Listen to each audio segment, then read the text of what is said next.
Everybody's got stress. It's a pandemic. Now you guys kind of have a clue as to why. You know, if you make a telephone call, you're hooked up to computers that are making something like 4 to 5 billion decisions per second.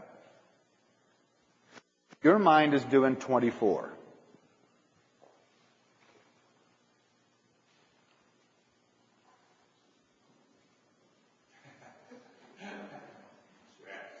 Consciousness is moving at least 5 billion decisions per second. You understand that consciousness is as fast as you can realize? So now we're talking about nanoseconds, which is 1/1,000th of a second. I mean, 100,000th of a second. Wow. Consciousness has just sped away from your mind. It used to be when this territory was settled, the people who settled it built everything in their house. From the foundation to the floor, to the windows, to the bunk bed, to the chairs, the tables, everything they built with their own hands, didn't they? Except maybe the pump and the skillet. Everything else, they built it. They had a certain amount of knowing about all of that. They knew about how to do it. Go ahead, go home and build a light bulb. That kind of thing is a source for stress. When your computer goes down, there's a whole lot that the mind doesn't know about. And it generates this stress. It's, like I said, it's a pandemic everywhere. Okay, so you're supposed to handle the stress. You're supposed to adapt to stress. And the stress builds. And we've just seen that this acceleration continues to accelerate, right? So what's next? If you don't handle the stress, then you go into this. The mind does this. It goes into the fight or flight. Now, here, all logic, this is suspended. There is no similarity or difference anymore.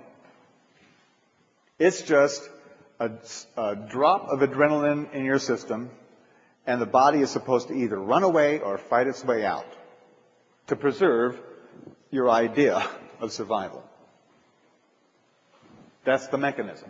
This, though, this fight or flight, this is desk rage. This is road rage. This is Columbine High School. This is terrorism.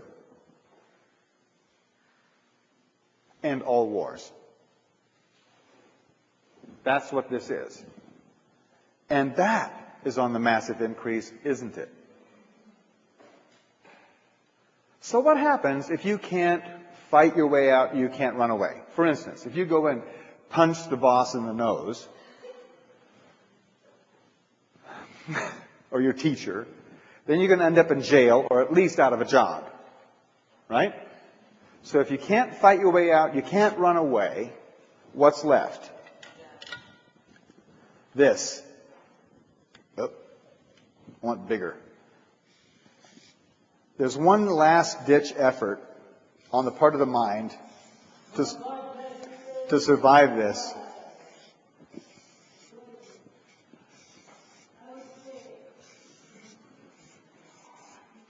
Unconsciousness. If you can't run away or fight your way out, unconscious. What are you supposed to do if a bear attacks you? You're supposed to play dead. Maybe he'll only eat your arm.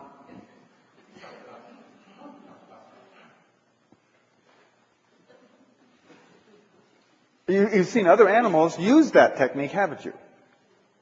Just, they get caught and they just turn over on their back, put their belly up in the air and their legs, and they play dead.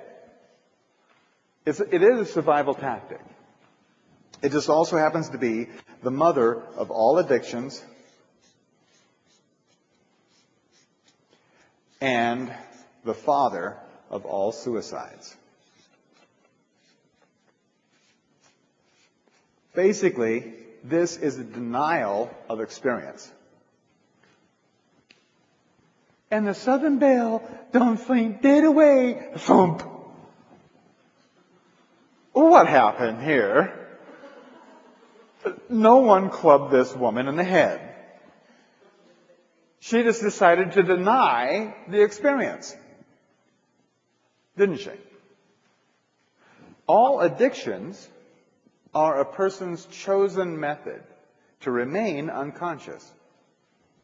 And it doesn't matter if it's alcohol, or if it's drugs, or if it's work, or gambling, or shopping, or sitcoms. All addictions are a chosen method to stay unconscious. And how many people do you know, yourself excluded,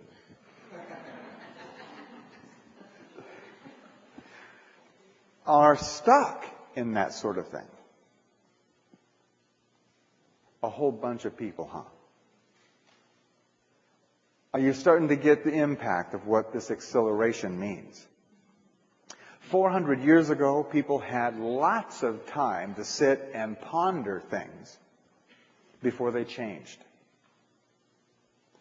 In 400 years, you had lots of 24th of a second to work it out.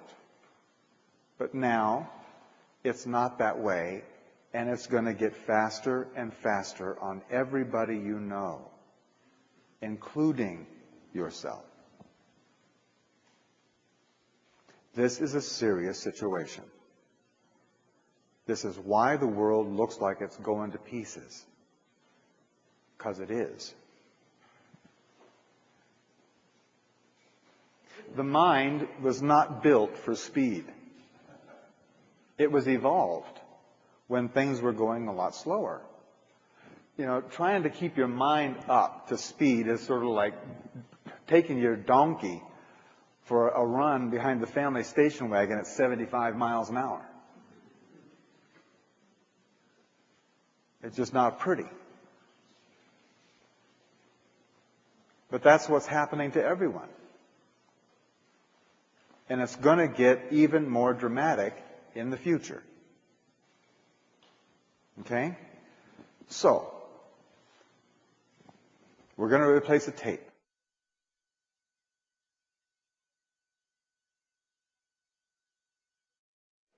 Did you all have a good break?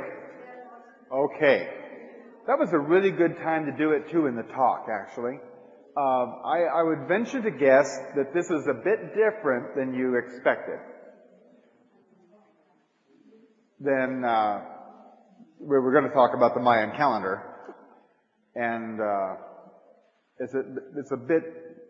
We're not talking about Indians in the pyramids. You know, we're talking about what is going on in our lives today and what's going to happen tomorrow. And we're going to go into, from this point on, how to resolve the situation that we've discovered. Okay? And how you can take this out to your friends and neighbors and help them to resolve it too. Because you want to have some company, don't you? So we've got this situation, and I think it's registering on you, isn't it? So now, it's pretty evident that we are all going to be going completely out of our minds.